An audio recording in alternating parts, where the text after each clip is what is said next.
So I'm going to show you how to add or remove or change the lock screen shortcuts on your Galaxy Tab A11. Now this is very simple. Simply go to the lock screen, long press an empty space on the lock screen, and then enter your passcode if you have one. That's going to open up the lock screen editor.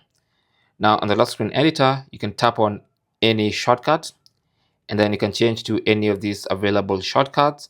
Or if you don't want, if you want to remove the shortcut, you can select no app, and that's going to remove the shortcut.